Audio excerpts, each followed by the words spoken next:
Welcome to the Sports on Pulse. I'm Gary Al Smith, and this weekend we had some action in the MTN FA Cup. Conspicuously missing among the quarter-finalists was Asante Kotoko, who were due to play near NEA Salamina. It didn't happen because, as you know, Asante Kotoko are still reeling from the effects of that accident suffered on the Insawam Road that rendered 2 people dead, one from the Kotoko side and another bystander. But will they be back in time? That's one issue we'll be looking at with my guest in studio. Another we are looking at is the decision from the Ghana Football Association's disciplinary committee. Now, if you recall, Kotoko's top scorer as January was a teenager called Dauda Mohamed. He since has been transferred to Belgian side Anderlecht, and apparently some of the people involved in the transfer are unhappy that Asante Kotoko did not or have not given them their share of what they deserve. The GFA has thus placed a few warnings against Asante Kotoko, has even fined them a few times in the intervening period, but Kotoko say that they are not guilty of any wrongdoing. In studio with me is Michael Nkansa, who is the Public Relations Officer of the National Chapters Committee of the club. He's going to give us the perspective of Asante Kotoko, and I'll pick his mind on a few things as well. We appreciate your time, Michael. Thank you very much. So, first of all, do we know how much Dauda Mohamed was sold for? Well, as it stands now, the actual figure has not been disclosed, except that we are much aware of the fact that Asante Kotoko stands to benefit monetarily for the transfer of Dauda Mohamed. I think that the background to this transaction started from way back when Opoku management was imposed. There was an agreement between Opoku management and Global Sports to the effect that in the event Global Sports is another entity. It's another entity.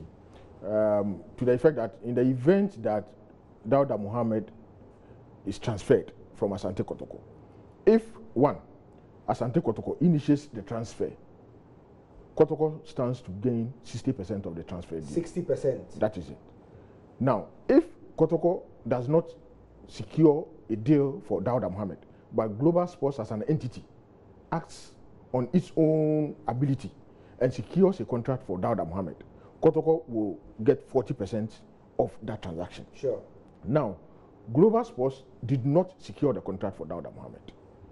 Asante Kotoko, through another entity, which is Intervest, secured the contract for Dauda Mohamed.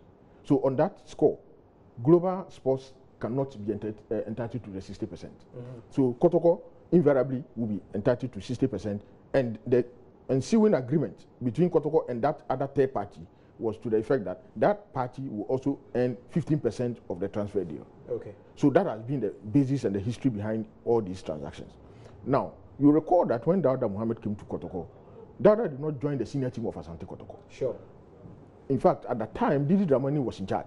So Didi relegated the player to join the junior side because he was not matured enough to play in the senior side. I think after a year and a half, then he was promoted to the senior side of Asante Kotoko. So when it comes to development fees and stuff like that, Kotoko has also developed Dauda Mohamed, if we are using the principles and the analysis as enshrined in the FIFA statutes.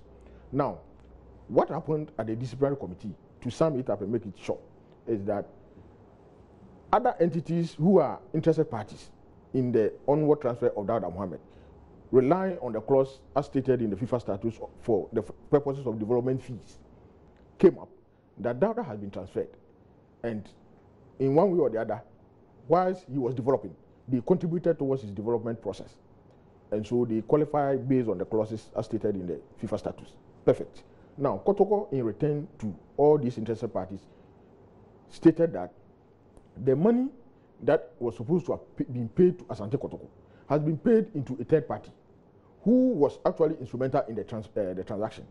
And so until that third party pays the share of Asante Kotoko, Kotoko cannot disburse the amounts due those parties. Yeah. That was fair enough. It went on, the discussions went on until it ended up in the disciplinary committee. Now, the last decision from the disciplinary committee was a decision to the effect that Kotoko should disburse an amount of $102,000 to those interested parties only when an amount that has been paid into a particular third party's account is refunded to Asante Kotoko to enable Asante Kotoko meet that obligation. Now, it is clear that in that decision of the DCE, it was stated that to enable Asante Kotoko, and that phrase to enable, if it's interpreted literally, or when you apply the mischief rule, or when you apply the golden rule of interpretation, to enable means it is contingent upon an action being undertaken by a third party. Yeah. Failure upon which the principal party, which is Asante Kotoko, cannot effect the decision of the disciplinary committee. So where lies the disciplinary committee then turning around to say that we are finding you or we are going to deduct you point in the event that you fail to pay A, B, C, D. Any match that you play, you suffer 3 points deduction. I think that it is absurd, and I don't know where the law is coming from. Right. And so that is the reason why we are rejecting the decision of the disciplinary committee. Right. So that is the Kotoko angle of things. So as he has said and explained, I'll put in a few fillers there. But just as he ended by saying, the disciplinary committee has told Asante Kotoko that if payment is not made within a certain amount of time, anytime they play any match in an officially sanctioned Ghana Football Association game, they are going to be deducted points, which means Ghana Premier League, which means FA Cup, they are going to be deducted points. And as you know, Kotoko's next game is slated for the 6th of August against Hearts of Oak. That's one of their outstanding league matches. So, as it stands, if the disciplinary committee's decision holds, Kotoko will be docked points every time they play. Furthermore, if Asante Kotoko don't complete payments by the end of the first quarter of next year, which is in April, they are going to be thrown out of the Ghana Premier League altogether. It is these decisions that Kotoko are contesting. Let me come to a few questions myself for Asante Kotoko. First of all, you mentioned that the development fees, Kotoko can argue that they deserve some of it because they developed the player as well. Exactly. Does Kotoko agree that Interverse FC deserves some of the fees? First of all, has not disputed the interest of any of the parties who have raised interest in the transfer of Dauda. Sure. Kotoko has not on any occasion objected any such request from any of the parties. There is this assumption, and this matter has played in the media for several days now. There is this assumption that Kotoko's officials are not even telling fans all the truth, because first of all, if Kotoko wants to be transparent, they should let us know how much was involved in the player's transfer fee. We do know for a fact that the player's transfer is not on the terms of, being undisclosed because the Dutch club doesn't want us to, the Belgian club does not want us to do. Yeah. Why isn't Kotoko unable to tell us? And because you are the NCC's PRO, why can't you tell us that this is the amount involved in the player's transfer for your fans to know?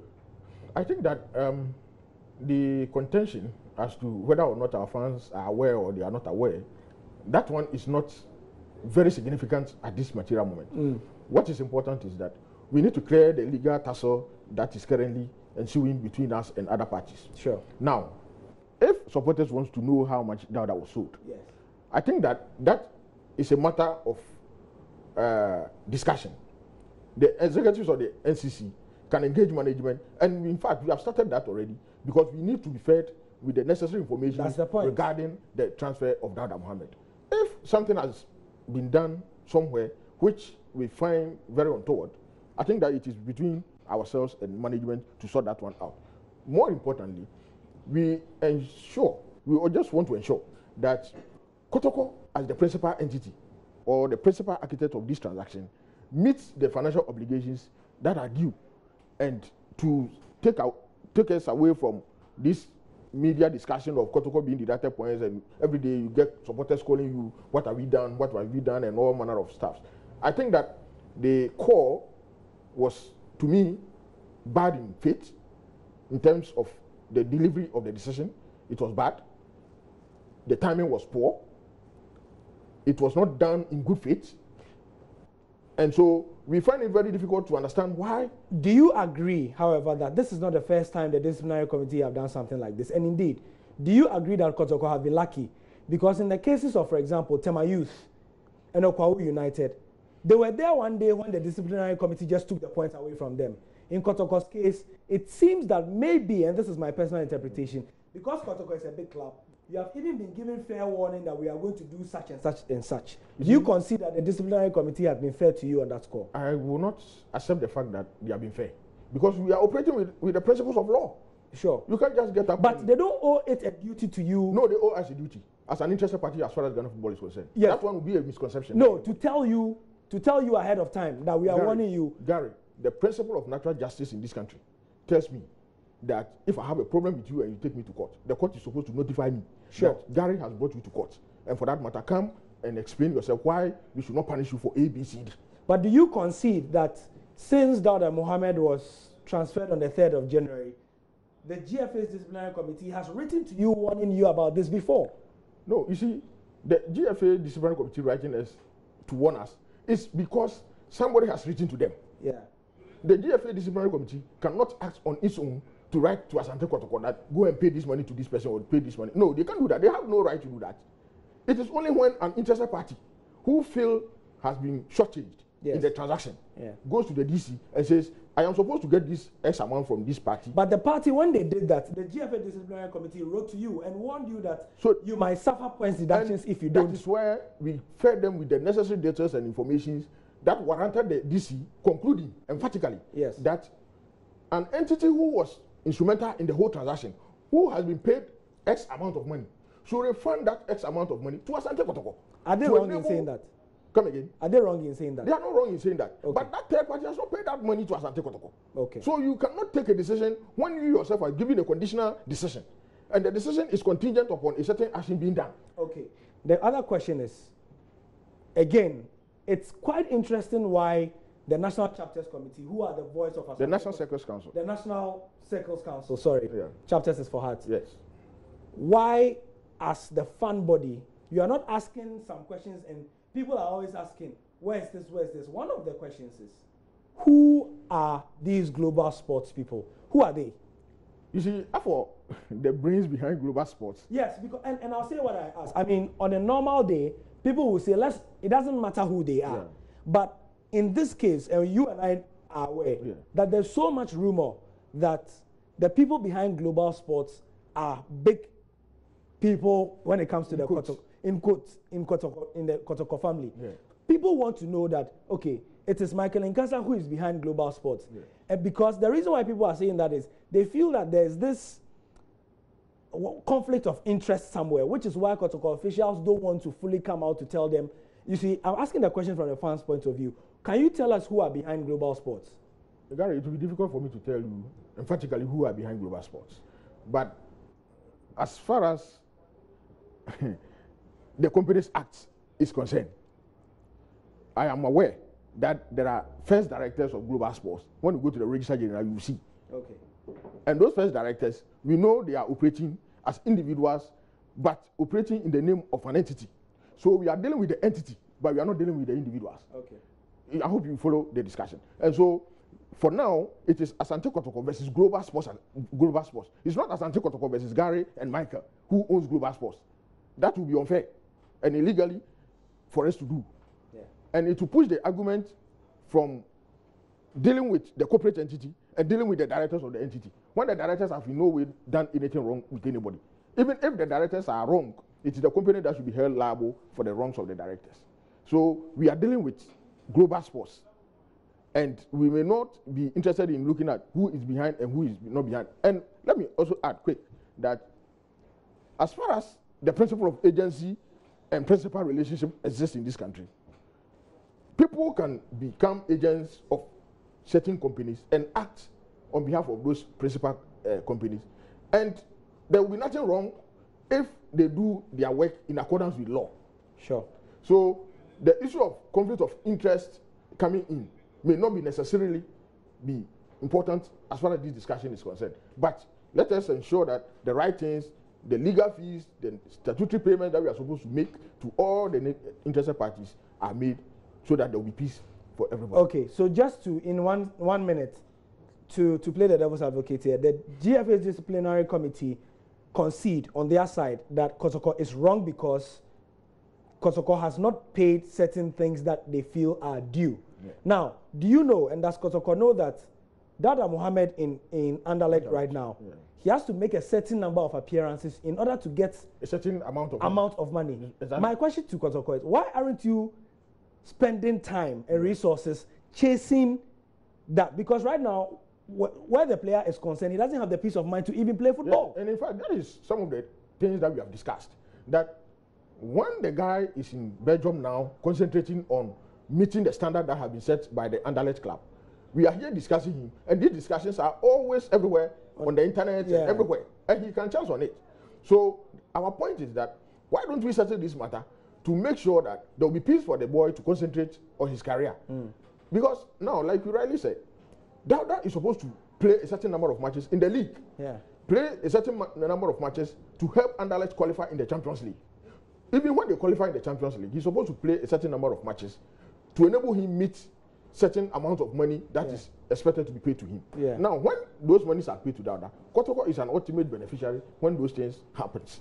Now, if we are not helping the boy to develop, then we are shortchanging ourselves here and shortchanging the boy. Right. Thank you very much. So that's the Kotoko angle, and the disciplinary committee ruling can be found on nigeonline.com. We are getting this side of the argument as well, just to balance things. Thank you, Michael Nkansa, who speaks for the National Circles Committee of Asante Kotoko here in Ghana. My name is Gary Al Smith. I'll be back at 6 p.m. to bring you the football show. That's the sport for now.